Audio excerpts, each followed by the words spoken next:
Olá, pessoal do terceiro ano, tudo bem com vocês? Professor Heisen aqui trazendo mais um conteúdo muito bacana aí de literatura. Pessoal, só lembrando que o nosso conteúdo aqui ele segue necessariamente a ordem do livro de vocês. Então, se vocês quiserem saber, quiserem se situar, basta verificar a ordem do livro, olhar lá direitinho, os capítulos, os conteúdos, né, que vocês vão encontrar aí justamente o título, que é o título aqui das nossas aulas, beleza?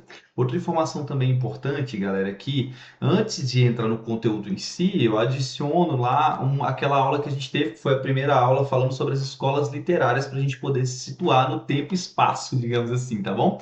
Então a gente entra hoje agora na segunda fase do modernismo, dando continuidade ao nosso estudo, né? Na aula passada nós falamos ali sobre a primeira fase, a fase que ocorreu justamente com o intuito de trazer as propostas do modernismo, de trazer a revolução da arte. E agora a gente entra aqui na segunda fase do modernismo. Fase essa, galera, que é importante a gente já lembrar que os autores aqui já tinham consolidado a proposta da escola literária. Agora o objetivo é trazer o que eles tinham para trazer, além de lutar contra o parnasianismo, além de lutar contra a forma antiga de se fazer a arte, beleza? Então vamos lá. Eu vou começar a espelhar aqui o nosso slide para vocês, meus queridões, e aí vale lembrar que a gente teve aí a primeira fase do modernismo, né? Que ela aconteceu lá em 1922, tá? Então, ó, lembra aí, 1922, a gente teve a primeira geração, digamos assim, né, do modernismo. Essa primeira geração ela foi de 1922 até 1930. E aí a gente entra hoje na segunda geração, que vai de 1930, galera, até 1945. Agora vem cá. Pessoal que estuda história aí, galera, o que aconteceu no Brasil nesse período de 1930 até 1945? A gente vai ter tanta coisa para falar, galera. A gente fala do Estado Novo de Getúlio Vargas, a gente fala da influência da quebra da Bolsa de Valores de Nova York aqui na nossa economia. A gente fala aí da questão da Segunda Grande Guerra que aconteceu também nesse período, né? A gente fala da seca, a gente fala do processo de mecanização, do processo da cana-de-açúcar, enfim, a gente vai trazer muito conteúdo e é importante a gente já se lembrar qual é a pegada, qual é a bandeira, né? Em quais palavras, quais tópicos nós poderíamos resumir cada uma das gerações aí do modernismo, beleza, queridões? Então, voltando ali para o nosso slide, olha lá, próximo da segunda geração modernista que vai de 1930 até 1945, né? Regionalismo, crítica social e aprofundamento psicológico, né, gente? Então é de fato uma das fases mais ricas aí, galera, certo? Ó, da literatura brasileira. Foi justamente essa segunda fase, porque cada autor, gente, era tão genial, trazia ideias tão legais, assim, tão inteligentes, tão críticas do nosso país que a gente carrega até hoje, né, gente? A gente carrega esses ideais aí, muitas obras, muitos filmes aí nacionais são baseados nessas obras desses grandes nomes aí da segunda fase do modernismo. E aí, falando já de contexto histórico, né, lembrando que a gente sempre tem que lembrar contexto histórico, características do movimento literário e os principais autores, né? Depois a gente parte para leitura de obras, de prosa e de poesia, a gente tem que lembrar aí, ó. Primeiro, a gente teve a Revolução de 1930 chefiada por quem, galera? Ó, por aquele cara, Getúlio Vargas, meus queridões, tá bom? Ele assume o poder, encerrando a República Velha e a política do café com leite, né? Aqui a gente lembra também das oligarquias, né?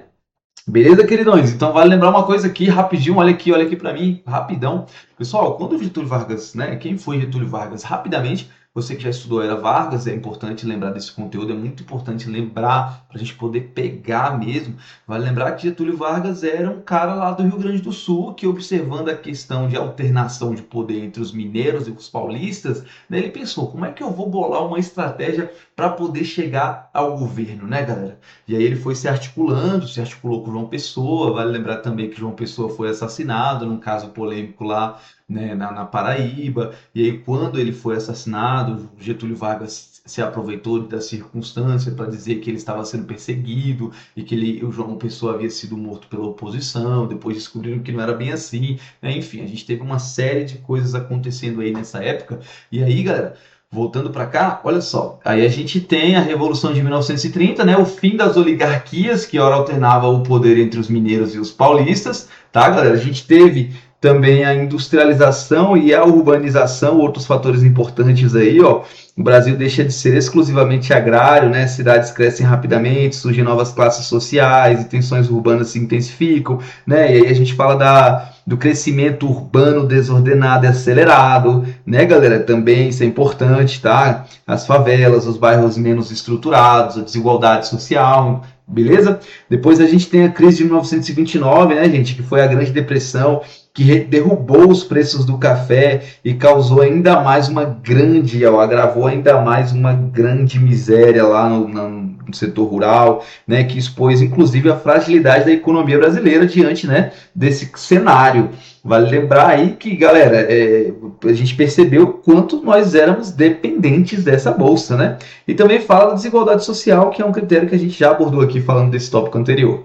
Beleza, galera? Então é muito importante a gente lembrar que o Enem ama, pessoal, ama retirar trechos desse movimento literário aí para fazer as questões, principalmente quando se fala de desigualdade social e sertão, tá bom? E também abordando questões culturais, gente. Uma das características aqui, ó, rapidinho, uma das características dessa escola literária é o regionalismo, tá? Então vai falar do interior, a gente vai ter o Érico Veríssimo falando do Rio Grande do Sul, a gente vai ter o Graciliano Ramos, né? A gente vai ter um monte de autores aí que vão puxar aí para o lado deles ali, vai trazer muito forte essa questão do regionalismo, beleza?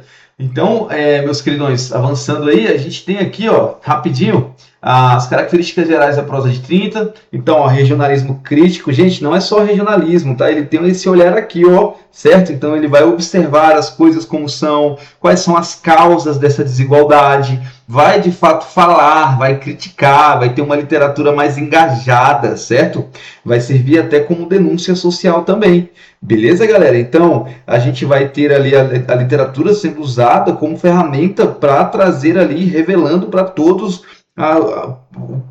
o estilo de vida ali atrasado, digamos assim, né, de muitas pessoas. Beleza, galera? Então, eles fazem exposição da miséria, exploração, abandono, né, estatal, descaso, a desigualdade, né, galera? A gente tem também a linguagem objetiva como sendo uma das características desse movimento literário, né, gente? Ele não tem por que trazer uma linguagem ornamentada, ele não tem por que trazer aquela questão do parnasianismo. Inclusive, isso aí foi uma característica que ficou no passado. Foi uma coisa contra a qual os primeiros ali, a primeira geração do modernismo lutou, certo? Vale lembrar, já que a pessoal da segunda geração do modernismo teve acesso a esse privilégio, digamos assim, que foi conseguido, foi conquistado pelo pessoal da primeira geração, eles agora vão usufruir, né? Vão trazer essa linguagem um pouco mais próxima da maneira de falar das pessoas, sem sofrer críticas por isso. Tá bom, queridos? Então a gente tem ali depois a análise psicológica, os personagens vão trazer um perfil mais aprofundado, né, gente, com das suas personalidades, os seus medos, as suas angústias, os seus anseios, os seus objetivos de vida, vai ter mais aquele olhar mais de subjetividade, e a gente tem um realismo, mas é um realismo crítico, galera, olha lá, ó, uma realidade concreta ao Brasil e que vai trazer uma crítica também das causas e justamente falando do descaso aí das autoridades. Tá bom, meus queridões? Tá? Então essas são algumas características aí e vamos avançando. Depois a gente fala do regionalismo modernista, gente, como já trazendo uma nuance, trazendo uma diferença entre o regionalismo romântico e o regionalismo modernista, galera. Olha só, aqui no romântico nós tínhamos a natureza idealizada, ó, galera, e exótica, personagens heróicos e nobres, ó lá, ó, visão ufanista do interior brasileiro, certo? Então isso aqui na verdade era um cenário idealizado. Aqui no modernismo não é assim que ocorre, tá? Aqui o retrato é crítico da realidade, são pessoas miseráveis, sem representatividade, invisíveis, tá? Fazem denúncias sobre a seca, sobre o coronelismo, sobre o êxodo rural, que foi a única maneira que as pessoas encontraram de tentar achar alguma chance de sobreviver. Né, gente? Foi fugindo, né? O êxodo, aquela saída massiva das pessoas do setor rural, digamos assim, e a gente vai falar, por exemplo, aqui, né, como um clássico exemplo do Fabiano de Vidas Secas, que foi reduzido à condição de animal, né, galera? O animal falava, né? Conforme a gente tem aí na obra. Beleza? Então existe já esse contraste ali, ó. O romantismo tinha a natureza idealizada como um lugar onde cenário lindo, ideal, onde as coisas aconteciam, e aqui o nosso regionalismo do modernismo, ele é mais crítico, tá? Trazendo a questão da desigualdade. Isso cai no Enem, tá, galera? É importante a gente lembrar aí, já caiu uma questão pedindo que a pessoa basicamente identificasse a diferença do regionalismo apresentado pelo ponto de vista do romantismo para o regionalismo apresentado do ponto de vista do modernismo de segunda geração. E vocês vão lembrar que no romantismo a gente tinha aquela visão mais do ufanismo, aquela visão mais de exaltação da natureza, da pátria, sem defeito, é tudo lindo, certo? Enquanto a história ocorre. Já que no modernismo, o nosso cenário do regionalismo não é muito legal, não. Tá bom? A gente tem desigualdade, tem seca, tem miséria, tem fome, tem êxodo, tem corrupção, tem, enfim, uma série de problemas aí típicos das nossas produções, digamos assim. E aí, galera, avançando, a gente vai ter ali o Graciliano Ramos, né, como a gente citou, que é ali, ó, que é um dos principais dessa segunda fase aí do modernismo. Olá, galera. Nascido em Quebrangulo, Alagoas, Graciliano Ramos é considerado o maior prosador da geração de 30. Foi prefeito, funcionário público, preso político durante o Estado Novo, né, gente? Inclusive a obra dele foi até queimada em praça pública, né? Experiência que originou Memórias do Cárcere, né? Então a gente tem aqui, ó, primeiro, linguagem econômica, né, gente? Ele precisa usar exatamente o que precisa ser dito, nada de ficar usando muitas metáforas, de ficar usando muitas voltas, muitos rodeios, não, eu quero ser direto e reto no que eu preciso falar. Os personagens dele tinham muita profundidade psicológica, né, gente? Principalmente eram marcados aí pelo sofrimento interior diante da situação de injustiça social, tá bom, gente? E a gente tem aqui também a crítica social implícita. O que é a crítica social implícita, galera? Olha só, meus queridos, quando na narração você mostra você só reproduz uma realidade que ocorre naquela região, naquele país, e essa realidade é grotesca, é uma realidade de muitas privações, muitas dificuldades, isso de certa forma é uma crítica social implícita. Por quê? Porque se você verificar, as pessoas sofrem com a ausência do governo, a ausência de políticas públicas, qualquer tipo de apoio governamental, certo? Eles não tinham. E isso já é uma espécie de crítica social diante desse contexto, beleza, galera? Então vamos avançar aqui, voltando, olha só. Depois a gente tem aí, a gente tem o Vidas Secas, como a gente falou, rapidinho, ó, para a gente analisar, olha lá. Em que momento a gente tem a comparação em que Fabiano é visto como um ser bruto, né? Visto como um animal. Olha lá, galera, presta atenção nessa citaçãozinha aqui, olha lá, ó. Fabiano era bruto, sim senhor, nascer assim, não tinha estudado, não sabia falar direito, apenas balbuciava algumas palavras como um animal, certo? Então, ó, já pega isso aí, ó, beleza, certo? A desumanização do homem, digamos assim, certo? Tratado como um animal mesmo. E qual era o contexto? Olha lá, gente, o Fabiano, protagonista de Vidas Secas, reflete sobre si mesmo com um discurso que incorporou a visão de que os outros têm dele. Ele reproduz a humilhação que lhe foi imposta pela sociedade, certo, gente? Então, a gente sabe aí que existe, de fato, que eu já falei, né? A comparação entre o Fabiano com um animal, beleza, gente? Depois a gente entra aqui nessa comparação, dando continuidade a ela, a gente fala aqui da cadela baleia, certo, gente? Olha que curioso. A cadela baleia, ela sonhava, ela se comportava ali muito bem, e ela tinha uma espécie de humanização, certo? Enquanto o homem ali, o Fabiano, ele era desumanizado. Certo, galera? Tem até aquela cenazinha triste, né? Que a baleia morre e tal. Olha lá, ó. Baleia queria dormir. Acordaria feliz num mundo cheio de preás. E lembraria, ou lamberia as mãos de Fabiano. Um Fabiano enorme. As crianças se espojariam com ela. Baleia se esqueceu e esperou. Certo, gente? Então, a baleia sonha, sente, espera, certo? Verbos que indicam subjetividade. Graciliano Ramos usa o recurso de fluxo de consciência para dar vida interior à cadela, certo? Enquanto o Fabiano mal sabia falar, gente, mal sabia se comunicar, o coitado, certo? Então, olha lá, mal conseguem, Fabiano e sua família mal conseguem se comunicar. o animal tem mais humanidade narrativa que os humanos, em versão proposital e devastadora, tá? Então existe também uma crítica social implícita que a gente já explicou como é que funciona, tá bom, meus queridos? Vamos avançando aí. Depois a gente tem o Jorge Amado, gente, talvez o mais importante. É muito difícil, galera. Olha só, é muito difícil a gente tentar estabelecer qual deles é o mais importante. Por quê? Porque cada um tem a sua genialidade, entende? A gente vê o Graciliano Ramos trazendo infelizmente, né? Infelizmente, o conteúdo, o teor é uma crítica social, é uma denúncia, é uma tristeza, né? Mas ao mesmo tempo é uma genialidade muito sensível, que é capaz de analisar aquela realidade brasileira com uma precisão cirúrgica, certo? Enquanto o Jorge Amado, aqui, galera, olha só para a gente pegar, ele também trazia essa genialidade, tá bom? E ele foi, inclusive, o escritor brasileiro mais traduzido do século XX, certo?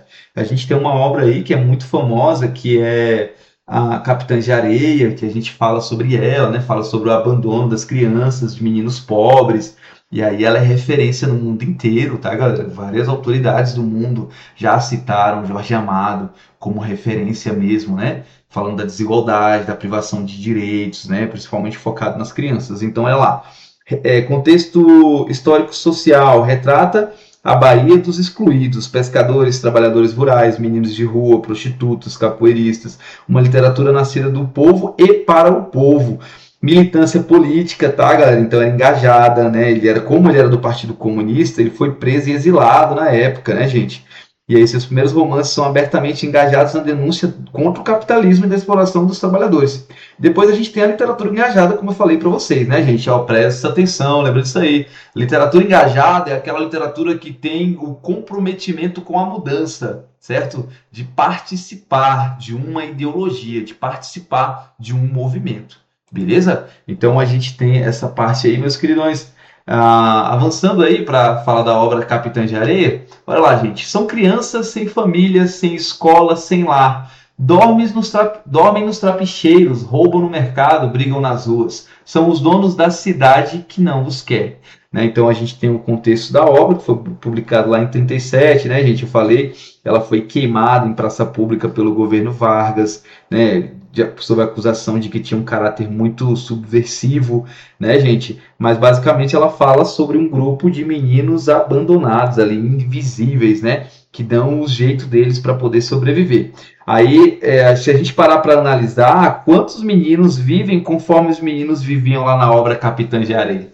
Certo? Será que a gente consegue estabelecer um comparativo entre esse clássico e a nossa realidade? Com certeza, galera. Inclusive, esse é um dos critérios para se estabelecer o que de fato é uma obra clássica. Uma obra clássica ela tem que trazer valores atemporais, tá, galera? Tem que trazer contextos que são vividos, que são universais, que foram sentidos na obra na época em que ela foi escrita e que até hoje a gente percebe isso na sociedade. Tá bom? E Capitã de Areia, se a gente parar para analisar nas grandes cidades brasileiras, a gente vê muito facilmente crianças em situações semelhantes às que viveram aí na obra do Graciliano, do Jorge Amado, beleza, meus queridões? Então, voltando ali, ó, análise e atualidade, o romance antecipa debates do século XXI, crianças em situação de rua, violência urbana, falha do Estado. Capitães não são criminosos por natureza, são vítimas de uma sociedade que os descartou. A crítica de Amado permanece atual, né? Como a gente falou aí. Tá bom, meus queridões? E aí a gente avança, galera. Só um instante, deixa eu verificar aqui. Continuando aí, meus queridões, a gente entra aqui agora na próximo slide aí, falando sobre José Lins do Rego e o ciclo da cana-de-açúcar, tá? Aí a gente já parte de para um outro contexto, galera. Olha aí, certo? Analisando aqui a nossa aula de hoje, a gente já falou de vários contextos, né? Já repararam aí? Primeiro, a gente falou do Graciliano Ramos, de Vidas Secas, tá? A gente falou aí da família do Fabiano, da Cadela Baleia. Depois a gente já partiu para Jorge Amado, tá bom, galera? E aqui a gente entra na parte de José Lins do Rego, que fala sobre o declínio do açucareiro, tá, gente? Que foi o que, basicamente? Gente, só para a gente entender, com a questão da chegada da mecanização, que foram a criação de máquinas industriais muito grandes ali, que conseguiam fazer um trabalho que os engenhos, não conseguiam, contra o qual os engenhos não conseguiam competir, o engenho ele caiu, né, gente? Ele caiu aí, infelizmente, por conta disso. Né? A tecnologia chegou de forma desigual e absurda, nem todo mundo teve acesso. Tinha acesso só tinha acesso a ela quem de fato já tinha mais capital, já tinha dinheiro, certo? E aí era desproporcional, porque ela conseguia processar uma quantidade de cana-de-açúcar e gerar muito açúcar de uma forma muito mais rápida e eficaz do que os velhos engenhos produziam, certo? E aí isso causou como a gente já viu, inclusive a gente pode até comparar de novo com a questão da Revolução Industrial, a gente já viu esse episódio antes, e isso causa o quê? Uma exclusão. A galera que não tem acesso a esse tipo de dispositivo, digamos assim, fica marginalizada, né, gente?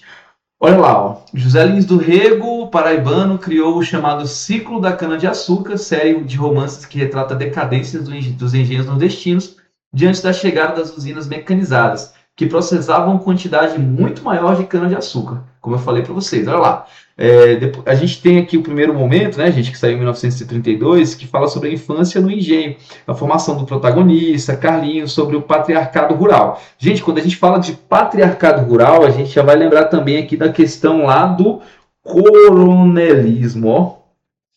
Beleza? Coronelismo, tá, gente? A gente vai lembrar disso aí.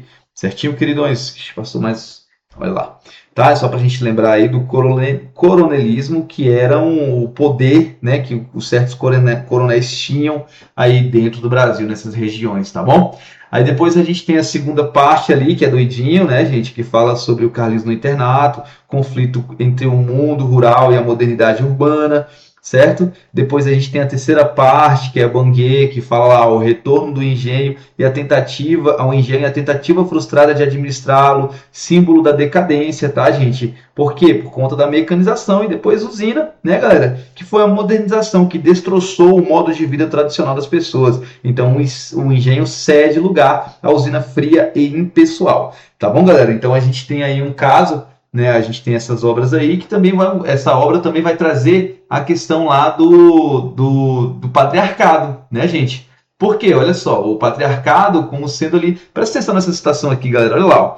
Meu avô mandava em tudo, era o dono dos homens e das terras. Quando ele falava, todo mundo calava. Eu sentia que havia ali uma força que eu não conseguia entender, mas que me fazia tremer, certo, gente? Então, olha lá, a gente percebe aí que existe o quê? Através disso, existe uma estrutura patriarcal e coronelista, certo? Com abusos que mandavam e desmandavam, digamos assim, no interior do país. Beleza, gente? Avançando aí, meus queridões, vamos nessa. Qualquer dúvida, galera, lembrando aí, só um instante, vocês podem aí avançar no livro de vocês, certo? Abrir o livro de vocês, consultar, como eu falei, esse material, ele é feito em cima do livro, então podem ir lá, olhar tudo bonitinho, certinho, que vocês vão encontrar todo esse conteúdo mais detalhado, tá bom? Voltando aqui, queridões, então, olha lá, a gente tem um menino do engenho, memória patriarcada e tudo mais. Depois a gente entra no conteúdo da Raquel de Queiroz, tá bom, galera? Que também fala sobre a questão lá do Nordeste, tá? Então, ó, 1930 foi o ano de estreia, certo, gente? Que foi o 15, publicado lá quando ela tinha apenas 19 anos, né? Que foi, enfim, foi uma estreia que causou muito alvoroço, digamos assim, tá bom? Depois a gente, basicamente essa autora, galera, ela publicou aí 4 romances nordestinos, tá bom? Que foi, olha lá, o Ciclo do Nordeste com o 15, João Miguel, Caminho das Pedras e as Três Marias, tá bom, gente? Então ela teve bastante influência aí, tá, meus queridões? É importante a gente relembrar, tá? Esses 4 romances aqui a gente precisa sempre lembrar. Ela foi também a primeira mulher que compôs a Academia Brasileira de Letras, tá bom, gente? Dá uma lida ali, se liga, olha só. Raquel de Queiroz nasceu em Fortaleza, Ceará, e cresceu convivendo com as estratégias da seca nordestina. Sua obra une realismo, sensibilidade feminina e engajamento político. Escreveu também crônicas, peças de teatro e literatura infantil, sendo uma das vozes mais completas da literatura brasileira do século XX, tá? E aí, quando a gente entra na obra, galera, fala sobre o 15, né? Ela fala sobre como foi a tragédia humana lá na seca, certo? Presta atenção aqui, meus queridões, se liga aqui, ó.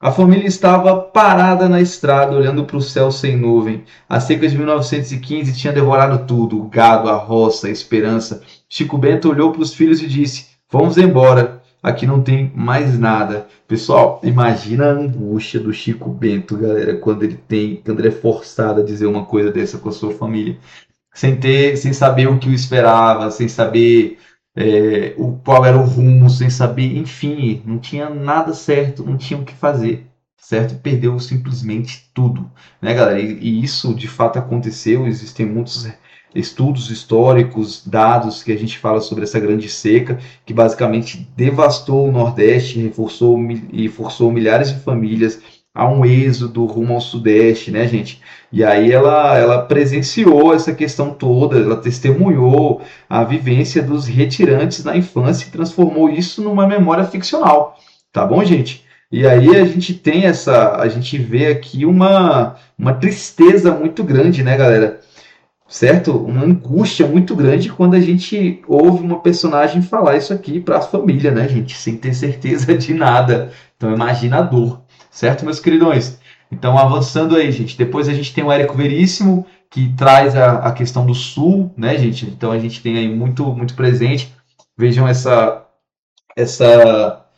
como nós podemos falar, essa pluralidade de perspectivas aí já presente na segunda geração do modernismo, tá bom? Então é importante também a gente se atentar em algumas questões aí, galera, certo? A segunda fase do modernismo ela não foi tão engajada em estabelecer uma nova forma de se fazer literatura como a primeira foi. Tá? A preocupação da segunda fase, já que ela havia conquistado o direito de escrever certas palavras com usando um português mais coloquial, usar certas métricas e trazer de fato para a nossa literatura o povo que de fato existe aqui no nosso país. Ela já tinha esse direito, ela só poderia agora gozar do seu de um direito que foi conquistado, certo, gente? Então a obrigação, o objetivo principal deles aqui, na verdade, era trazer uma literatura mais engajada, falando de várias regiões do país, cada uma à sua maneira, usando a literatura como ferramenta, tá bom? De denúncia social. E aí a gente tem o Graciliano Ramos, né, gente? Perdão, o Érico Veríssimo, o Sul na literatura brasileira, certo? Olha lá. O regionalismo gaúcho, o Érico Veríssimo, natural de Cruz Alta, Rio Grande do Sul, ampliou o conceito de regionalismo para o sul do Brasil. Sua obra mescla épico, histórico e psicológico com uma narrativa de fôlego extraordinário. Então vai falar um pouco, certo? Um pouco não, muito aqui do regionalismo gaúcho, retrata os pampas, as guerras, os caudilhos, e a cultura gaúcha com densidade histórica e emocional. O Sul entra no mapa da literatura modernista brasileira, tá bom, galera? Também traz a questão da literatura histórica, né, gente? O Tempo e o Vento, que foi uma trilogia, né, que narra os 200 anos da história do Rio Grande do Sul, a colonização até a modernidade por meio de gerações, né, de uma mesma família. Depois a gente tem narrativas urbanas, tá bom, meus queridos? Todo mundo entendendo aí, espero que vocês estejam vendo. Falando aí das obras dele, a gente tem o Tempo e o Vento, né, gente? Que é a identidade e formação nacional. Se liga aí, galera. Terra dura, céu duro, gente dura. Mas era a nossa terra, nosso céu, nossa gente. E quem não as amasse com toda essa dureza, não as amava de verdade. Então, galera, olha lá, ó, a trilogia acompanhava a família Terra Cambará ao longo de 2 séculos, desde as guerras coloniais até o século XX. É uma saga que constrói a identidade gaúcha como parte inseparável da identidade brasileira. Olha só essa diversidade, galera. Essa pluralidade, tá bom? E também análise do trecho, a repetição duro, duro em nossa cria um ritmo que espalha a resistência e o pertencimento. Amar a terra com sua dureza é amar o Brasil real e não o paraíso idealizado do romantismo épico do romantismo da época, galera. Olha lá. Érico dialoga, assim como toda a geração de 30, o Brasil como problema e como amor. Tá bom, meus queridos? Então tem essa questão do sentimento, né? Do patriotismo ali, certo? Fala das dificuldades e tudo mais. Galera, fazendo uma análise mais psicológica E comparando as propostas de cada geração, entre a primeira e a segunda, a gente tem aqui, ó, algumas características importantes que podem cair em prova, tá? Inclusive, aí é importante a gente lembrar, eu já vi questão trazendo aí que a segunda geração do modernismo, ela tinha como objetivo continuar a luta, né, no espaço e criticar movimentos literários anteriores. Não, galera, o objetivo, como a gente está vendo aqui, Raquel de Queiroz, como a gente viu Érico Veríssimo, como a gente viu muitos outros, vários outros autores, é falar da sua região, é falar do seu povo. E isso só foi possível graças à luta do pessoal lá da primeira geração também. Estão percebendo de que forma acontece esse papo de que uma geração consegue agora usufruir, digamos assim, de um direito conseguido pela geração anterior? Certo? Então, volta para cá, meus queridões, olha só. Personagens tipo, olha lá, personagens psicologicamente complexo, funções simbólicas, angústia existencial, sem interioridade, memória e trauma. Ó, passando aqui, meus queridos, ó. Aqui, eu acabei de ler, ó, certo? Humor e paródia, sofrimento interior, linguagem caricatural e voz narrativa subjetiva, certo? Então a gente tem essas comparações aí para a gente pegar, muito importantes, tá bom, galera? A literatura ela era vista como uma crítica social, olha lá, ela era na verdade uma denúncia. Denúncia de quê? Da miséria estrutural, certo, gente? Vidas secas, a família de Fabiano não tem nada, nem comida, nem escola, nem justiça. A miséria não é acidente, é resultado de um sistema desigual. Olha lá, meus queridões, exploração do trabalhador, como a gente sabe, abandono estatal, coronelismo e patriarcado, tudo isso a gente acabou de estudar e a gente acabou de ver. Tá bom, galera? Continuando. Os principais temas aí, gente, dentro desse movimento literário, mais cobrado nos vestibulares, Enem, FUVEST, Unicamp, UERJ, PAS, UNB, gente, trazem isso muito forte. Regionalismo crítico, tá? Todo mundo entendeu bem o conceito de regionalismo crítico, né, gente? No sentido de analisar criticamente a nossa realidade. A gente tem seca e migração, principalmente com vidas secas aí, como a gente viu. A gente tem exclusão social, como a gente viu, certo? Identidade nacional, linguagem e estilo, né? Eles reproduzem exatamente como as pessoas falam na obra, beleza? E resgata aí a variação linguística dessas pessoas. Psicologia das personagens, tem aquele aprofundamento ali da pessoa, certo, gente? Psicológico, da personalidade, suas questões, suas angústias e tudo, certo? Então, trazendo uma comparação entre os dois quadros, olha lá, galera. Aqui na primeira geração, ó, meus queridos, aqui na primeira geração a gente tinha ruptura formal. A gente tinha necessidade de trazer uma revolução artística. Aqui a gente já ganhou mais maturidade.